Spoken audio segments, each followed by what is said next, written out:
आज हम लोग पढ़ेंगे क्लास 9 एक्सरसाइज 9.3 और क्वेश्चन नंबर 6 और 7 पढ़ेंगे। इससे पहले मैंने आपको 1 से लेकर 4-5 तक पढ़ा दिया है। तो छठा आप देखेंगे कि छठा में टोटल 3 क्वेश्चन है, आपको दिखाई देगा। पहला देखिए, पहला आपको दिया है, पहले देख लेते हैं क्या क्या दिया है। OB बराबर OD, यहाँ फिगर देखिए आप, OB और OD। देखिए यहाँ आप देख सकते हो कि OB और OD आपका बराबर है, और AB और CD बराबर है। AB और CD बराबर है, AB ये वाला यहाँ से और CD ये बराबर है, ठीक है। ये और ये बराबर, देखिए डबल डबल कट लगा है ना, इसका मतलब दोनों बराबर है, और सिंगल सिंगल कट लगा है मतलब ये बराबर है। इससे फायदा ये होता है कि फिगर में देखते ही आपको मालूम चल जाएगा कि आप मतलब कौन भुजाएं आपको बराबर है, ठीक।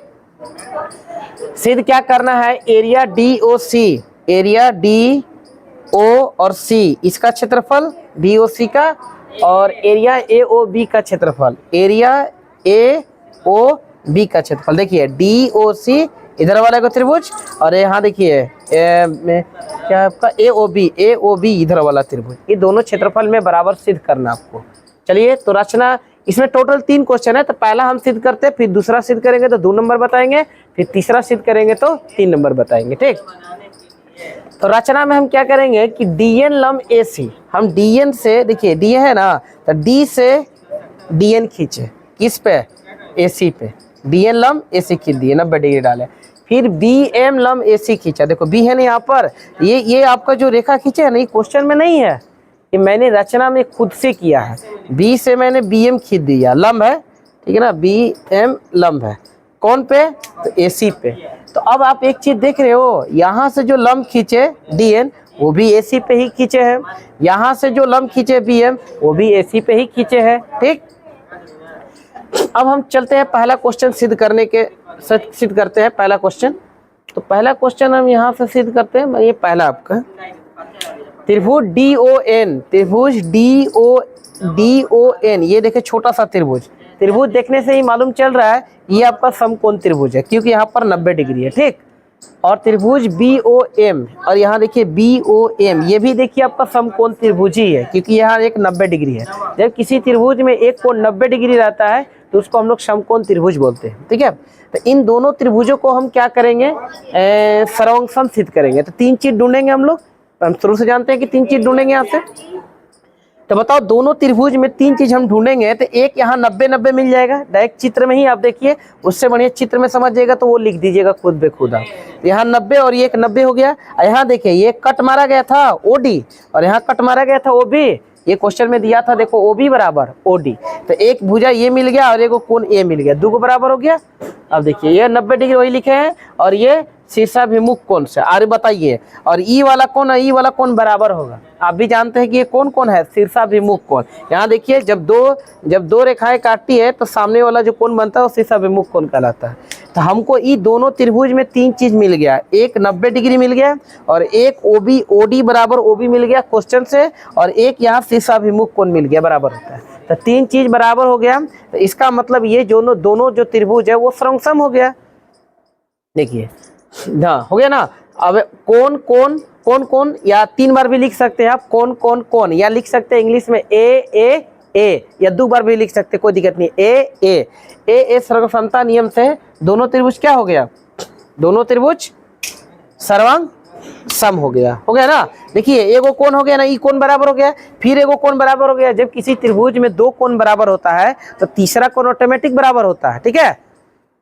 तो ये त्रिभुज यहाँ पर सर्वसम हो गया। मुझे उम्मीद है कि यहाँ तक समझ में आया होगा सर्वसम कैसे हुआ। यहाँ पर आप यहाँ देखिए आप, तो जब त्रिभुज ये सर्वसम हो गया, DON, ये DON और ये वाला BOM, तो जब त्रिभुज सर्वसम होता है तो क्षेत्रफल में बराबर होता है। तो इन दोनों का क्षेत्रफल क्या होगा, बराबर। तो मैंने देखो यहाँ से त्रिभुज सर्वसम किया था, दोनों क्षेत्रफल, दोनों एरिया मतलब क्षेत्रफल होता है, दोनों त्रिभुज का क्षेत्रफल मैंने बराबर कर दिया, इसका नाम दे दिया समीकरण 1।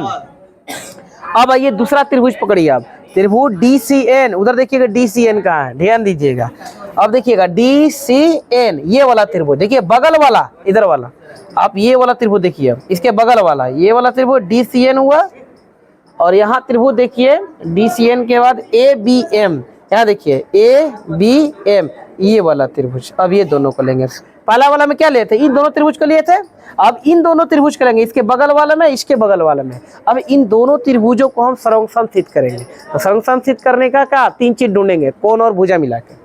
तो ढूंढिए, यहाँ देखिए कट मारा गया है डबल, कट मारा गया है डबल, यानी एगो तो मिल गया मुझे, सी डी बराबर ए बी। देखो क्वेश्चन में दिया था सी डी बराबर ए बी, पहला बराबर मुझे मिल गया सी डी बराबर ए बी। और ये देखिए यहाँ पर सी डी बराबर ए बी होगा ना, देखो भाई डी सी बराबर ए बी दिया है। डी एन बराबर बी एम ऊपर सिद्ध किया, डी एन बराबर बी एम, बताओ होगा, देखो कैसे होगा। ई दोनों त्रिभुजा संगसम सिद्ध किए ना, तो संगसम सिद्ध किए तो संगत भुजा बराबर होगा। ई वाला भुजवा एकरा में आ जा रहा है, ई वाला भुजवा इसमें आ रहा है, तो बराबर ही होगा, कहीं संगसम त्रिभुज की संगत भुजा है बोला। तो ई दोनों बराबर हो गया। देखो यहाँ से डी एन बराबर बी एम ऊपर सिद्ध किया।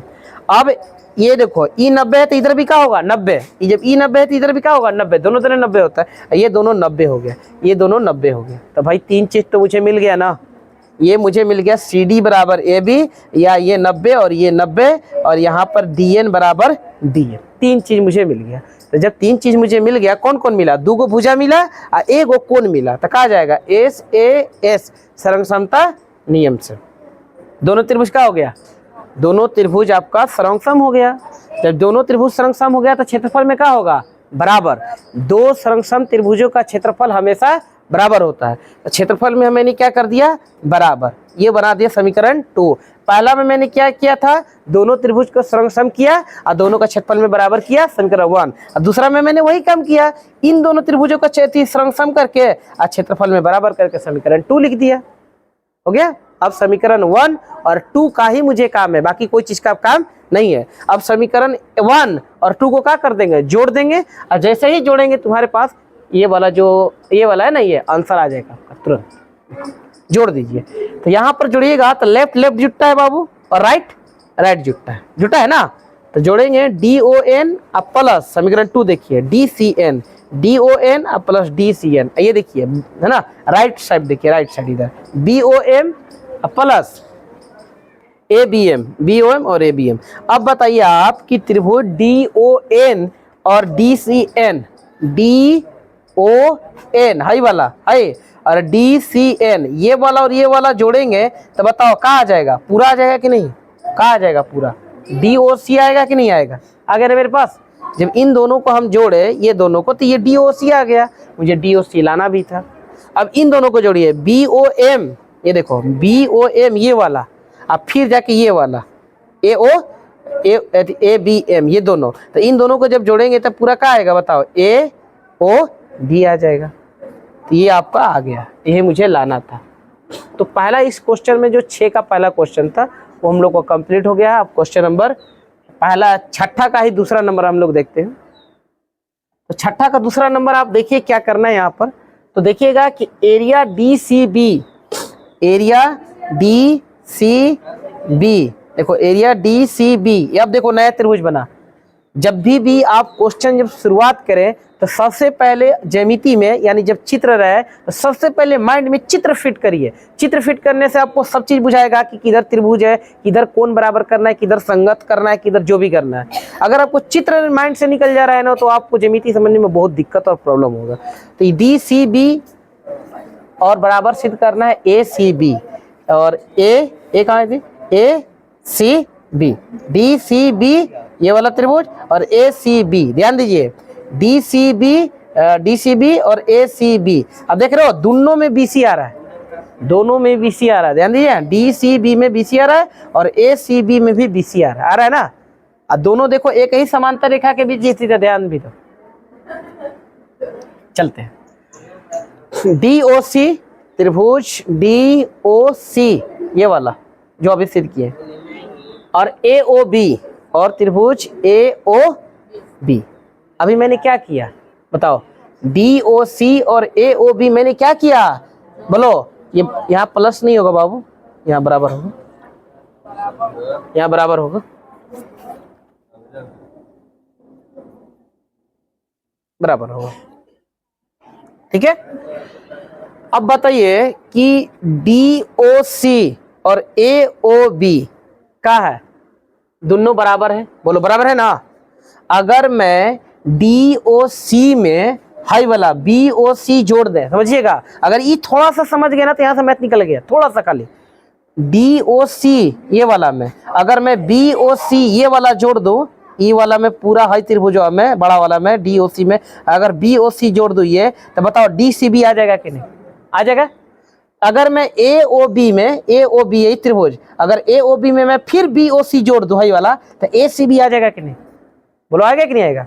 एकदम आएगा। अब मुझे यही लाना है, देखो ना, मुझे डी सी बी, देखो डी सी बी लाना है, तो ये वाला त्रिभुज हुआ और ये वाला जोड़ देंगे ई में, और मुझे लाना है ए सी बी, देखो ए सी बी, तो ये वाला त्रिभुज में ना हाई वाला में फिर हाई जोड़ेंगे दोबारा, तो अब क्या आ जाएगा? ए सी बी आ जाएगा। यानी दोनों त्रिभुज में ये जो सिद्ध किए हैं ना क्षेत्रफल में बराबर, इन दोनों त्रिभुजों में ये वाला में ई वाला में एक के चीज जोड़ना है, का चीज? बी ओ सी, चाहे बोलिए सी ओ बी, जोड़ देंगे तो सिद्ध हो जाएगा। खाली जोड़ना है बस। ये वाला त्रिभुज देखो डी ओ सी त्रिभुज ए ओ बी में क्या जोड़ना है? सी ओ बी जोड़ देना है, सी ओ बी जोड़ देना है, तो जोड़ दीजिए। डी ओ सी में देखो एरिया सी ओ बी जोड़े, ए ओ बी है ना, एक में एरिया सी ओ बी जोड़े। अब जब ई दोनों को जोड़ेंगे, मैंने ये नहीं बताया, ई दोनों को जब जोड़ेंगे यानी ई वाला तो डी सी बी आ जाएगा। और जब ई दोनों को जोड़ेंगे यानी हाई वाला और ई वाला, तो ए सी बी आ जाएगा। अब मुझे यही लाना है, देखो यहाँ से समझ में आ गया मेरे ख्याल से। खाली थोड़ा सा यहाँ पर ट्रिक था, समझना था कि इस वाला में ई वाला, पहले वाला सिद्ध किए ना तो बस ई वाला दोनों जोड़ देना, दूसरा सिद्ध हो जाएगा तुरंत। मेरे ख्याल से 2 नंबर अभी आपको समझ में आएगा। और 3 नंबर चलते हैं, छठा का तीसरा। छठा का तीसरा मुझे सिद्ध करना है, आप लोग देखिए डीए समांतर सी डी, ठीक है, डीए समांतर सी डी लाना है। डीए समांतर सी डी लाना है तो एक हम देखते हैं फिगर में डीए कहाँ है, तो आप देख सकते हैं डी ए, यह देखो ऊपर डी ए समांतर, डी ए समांतर सी डी, डी ए समांतर सी डी, नहीं डी ए समांतर सी डी नहीं हो सकता है, कुछ मिस्टेक हो गया है, डी ए समांतर सी बी होगा। देखो डी ए समांतर सी बी, ये ना समांतर होगा, डी ए समांतर सी बी, डी ए समांतर सी बी होगा।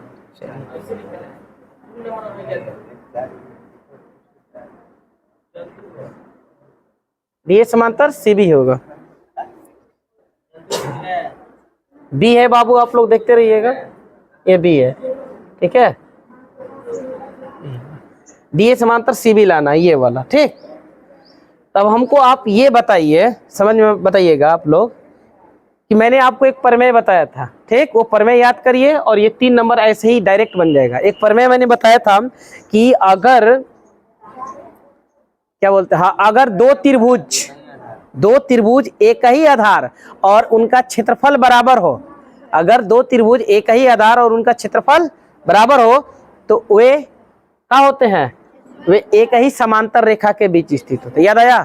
तो अब बताइए कि डी सी बी और ए सी बी का क्षेत्रफल क्या किए? देखो डी सी बी और ए सी बी का क्षेत्रफल क्या है? बराबर, और दोनों का आधार बी सी है, तो इसका मतलब वो एक ही समांतर रेखा के बीच स्थित है। इसका मतलब ए डी समांतर बी सी, सिद्ध हो गया डायरेक्ट। प्रमेय की याद रहेगा, प्रमेय से सिद्ध कर दिया मैंने। देखो वही चीज लिखा, डी बी सी त्रिभुज और त्रिभुज ए बी सी, देखो ए बी सी ये त्रिभुज, दोनों का आधार बी सी है, देख सकते हैं, एक ही आधार बी सी पर स्थित है और क्षेत्रफल में क्या है? बराबर। मैंने ये सिद्ध किया ना इधर, देखो क्षेत्रफल में बराबर है। जब एक ही आधार है और क्षेत्रफल में बराबर है तो भाई वो क्या किन रेखा के बीच में होगा? वो समांतर रेखा के बीच में स्थित होगा। तो भैया मैंने वो समांतर रेखा के बीच स्थित डायरेक्ट लिख दिया, यहाँ से डायरेक्ट लिखाएगा भी। तो इस तरह से क्वेश्चन नंबर 6 आपका जो 3 पार्ट में बटा हुआ था वो समाप्त हो गया, 1, 2 और 3। अब हम लोग चलते हैं क्वेश्चन नंबर 7 पे। 7 में आप लोग देखिएगा, पहले पढ़ते हैं कि क्या क्या दिया है क्वेश्चन में। तो दिया है कि एरिया डी बी सी, यहाँ देखिए डी बी सी त्रिभुज माइंड में सेट करिए इसको आप लोग सभी बच्चे, डी बी सी त्रिभुज को माइंड में सेट करेंगे। और ई बी सी, यहाँ देखिए डी बी सी में बी सी आ रहा है और ई बी सी में भी बी सी आ रहा है, एक ही आधार पे है, दोनों पकड़ा गया एक ही आधार। अब इसको क्या करना है? दिया है, सॉरी, इसका क्षेत्रफल में क्या है? दिया है, और आपको दर्शाना है कि डी ई समांतर बी सी, आपको दिखाना है कि डी ई बी सी के समांतर है। ओके, तो ये भी डायरेक्ट एकदम यही क्वेश्चन है। जो 3 नंबर बनाया ना वो 7 नंबर है। बोलो, देखो डी बी सी, ठीक है, डी बी सी और क्या है? EBC, EBC क्षेत्रफल में क्या दिया बराबर, क्षेत्रफल में को बराबर मिल गया, दोनों का आधार का है एक ही। तो जब क्षेत्रफल में बराबर है, क्वेश्चन में दिया ना क्षेत्रफल में बराबर, और आधार BC एक ही आधार पे है, तो वो समांतर रेखा के बीच स्थित होता है। तो समांतर रेखा क्या होगा, D समांतर BC। यही मुझे लाना था, देखो ना D समांतर BC डायरेक्ट लिख दिया यहाँ पर। बस प्रमेय याद हुआ तो क्वेश्चन नंबर 3 निकला प्रमेय से, और क्वेश्चन नंबर 7 पूरा का पूरा प्रमेय से निकल गया आपका।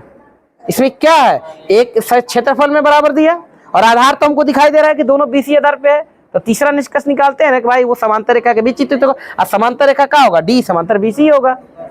तो इस तरह से क्वेश्चन नंबर 6 और मैंने 7 आपको बच्चों को बता दिया। तो अगर आपको वीडियो अच्छी लगी और मैं समझ में आया तो वीडियो को लाइक करें और चैनल को सब्सक्राइब करें।